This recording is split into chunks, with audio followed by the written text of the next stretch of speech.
Hi everyone, thank you for joining me once again. Today we're going to talk about the interesting connections between different characters and figures in Jewish mysticism and in ancient mythologies.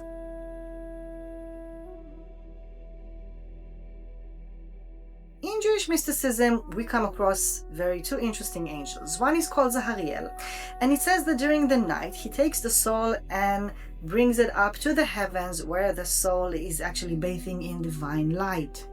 Some say that this divine light is connected to the planet of Venus, that maybe Zahariel is originating in this place. Another story tells of an angel called Night, Lila. He takes a drop that one day will be a child, a person, risen it all the way up to the heavens to stand between the throne and be part of those who make decisions regarding the future of this child or this person. Will they be rich or poor, successful, or will they love to hike or sit at home? This angel is active during the night because the night is the time that you're making decisions. We also hear of a spirit called Night, Lila. We're not sure if these two are connected, but we do know of Lilith, which is connected to the time of the night. Many also associate her name with the word night, although it is a very late association because her name in ancient Mesopotamian languages is maybe connected to a beautiful maiden or a maiden who comes in storms. So the connection between her name and the concept of night is something that will only appear later on. But we do know that in some of the Jewish manuscripts, we hear of this scene of a man and a woman meeting in bed, and Lilith is always present because without her presence, there is no passion. She also collects certain drops that could lead to pregnancy, much like this angel. Now, we do not know if there's a connection between this and other ancient mythologies, but we do know this. Many of those mystical teachings were forming in the area of the ancient Near East. In a Gnostic belief called Mandaean, which is in the area of Persia and Iraq, we can find a holy book called Shabbat that tells a story of a Lilith named Zahariel. In this story, there's a world of light and world of darkness, and they are connected.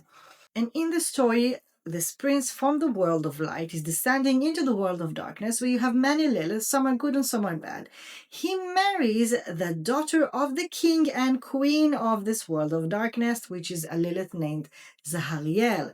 Her mother, by the way, is also known to be connected to the seven planets seen by the naked human eye, much like Asherah, the goddess of fertility, and later on the Shekinah, the divine feminine presence in the world. From this marriage, a child is born that is actually a child of both worlds. He is walking around the world creating and performing miracles. He considered to be a very positive figure.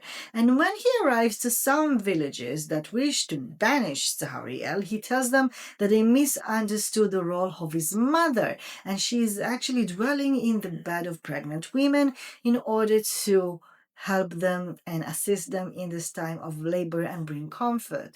We know certain stories of women that were half women, half birds, hunting birds, like the hunting birds that will later on be connected to goddesses and Lilith, that were roaming the area between Greece and Mesopotamia as midwives, sometimes associated with goddess of fertility and love. And in the area between Turkey and Mesopotamia, we also meet a very interesting feminine creature woman called Shahamaran.